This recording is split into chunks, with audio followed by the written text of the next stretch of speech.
Banyak manusia yang melanggar masalah ini semaunya sendiri. Kita sudah ada Rasulullah SAW. Saya tulis sebuah buku, mudah-mudahan Allah mudahkan. Allah, insya Allah. Saya belum terbitkan sekarang, tapi mudah-mudahan. Judulnya Kiaiku Muhammad, Kiai Anda siapa? Buku ini sengaja saya tulis untuk mengingatkan banyak umat Islam, terutama di Indonesia yang sudah bergelar Kiai ini, itu mengalahkan Nabi Muhammad SAW. Kenapa saya bilang mengalahkan?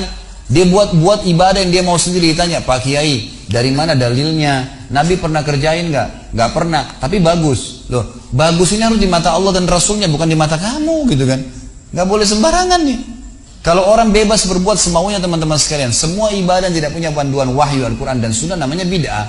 Bid'ah itu apa? Ibadah yang dibuat-buat, gitu kan? Orang mau buat sendiri. Kalau Anda mau lakukan silakan, terserah. Tapi harus tahu, ada sabda Nabi SAW riwayat Imam Muslim yang berbunyi, "Man ahdatha fi amrina hadza ma laysa minhu fa huwa raddun aw mardud." Siapa yang buat ibadah tidak kami contohkan, kata Nabi SAW, maka itu akan ditolak atau akan tertolak. Tidak ada gunanya buat dia, tidak ada manfaatnya sama sekali. Buang-buang waktu, buang-buang biaya dan seterusnya. Teman-teman sekalian, fokuslah pada ibadah yang sudah ada panduannya. Itu aja sudah banyak sekali. Coba saya kasih rasional. Subuh, besok subuh insya Allah ada sholat sunnatul fajr. Kalau orang biasa sebut qobliyah, subuh. Ini juga banyak orang salah paham, dianggap sunnatul fajr adalah sebelum azan subuh. Ini nggak benar. Sunnatul fajr antara azan dan iqamah subuh. Sebagaimana Nabi SAW menyebutkannya, sunnatul fajr itu antara azan dan iqamah subuh, dan beliau kerjakan, lalu beliau mengatakan, rak'atai fajr khairu minad dunya wa ma fiha. 2 rakaat fajr antara azan dan iqamah subuh, pahalanya lebih baik daripada dunia dan seluruh isinya. Lebih baik daripada dunia dan seluruh isinya. Lalu kita sholat subuh.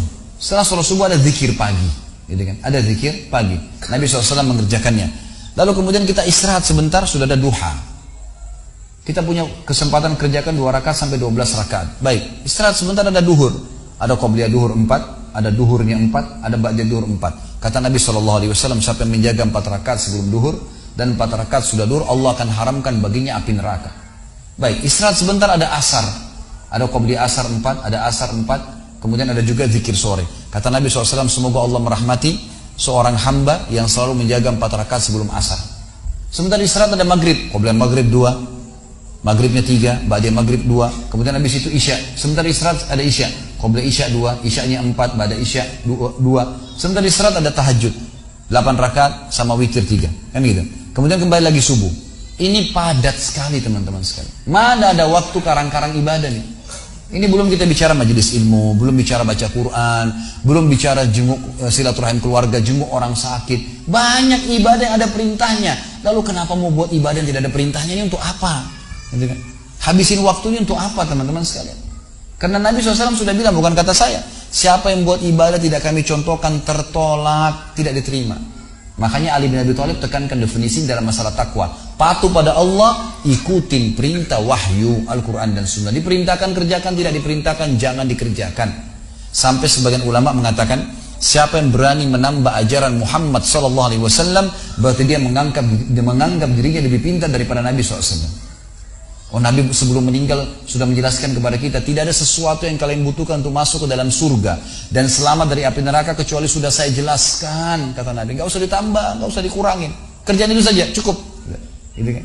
Jadi fokus di masalah ibadah sesuai dengan wahyu. Jangan pernah ragu teman-teman sekalian. Kalau ada ustadz atau ustadzah, kiai, habib, siapa saya depan anda lagi ceramah, kemudian dia mengatakan kerjakan ini, jangan ragu tanya, maaf, ada ayatnya, ada hadisnya, ada dalilnya nggak? Biar kami benar nih kerjainnya, gitu kan? Jangan dikarang-karang. Kalau perkataan saya, perkataan guru saya ini nggak diterima dalam Islam. Kata Imam Malik rahimahullah, semua perkataan bisa ditolak, diterima kecuali pemilik kuburan ini. Ditunjuk kuburan Nabi Muhammad SAW. Karena kita punya standarisasi hukum. Muslim Afrika, Muslim bule di Eropa dan Amerika, Muslim Jazirah Arab, Muslim di Asia Tenggara, Melayu, sama saja. Selama syahadat hukum halal haramnya sama, ibadahnya sama. Wong kiblatnya satu, Ka'bah, Tuhannya satu, Allah, Nabinya satu, Muhammad SAW. Ya kan, kitabnya Al-Quran sama. Kenapa harus ada perselisihan? Banyak orang salah paham. Oh, ada hadis Nabi ikhtilaf ummati rahmah. Dari mana hadis ini teman-teman sekalian? Hadis maudhu ini, hadis palsu. Ikhtilaf umatku adalah rahmat. Dari mana rahmat? Kalau begitu berarti Nabi SAW suruh kita berselisih dong. Gitu kan? Padahal hadis Nabi jelas disuruh bersatu, gitu kan? Orang mukmin seperti orang sama mukmin seperti satu taman yang saling merapatkan diri satu sama yang lain. Seperti satu jasad, kalau satu luka semuanya badannya demam. Kan begitu. Bukan disuruh berselisih. Dan ini hadis-hadis sahih, ini malah hadis yang palsu. Bagaimana kita bisa pegang pada hadis ini? Maka belajar yang benar teman.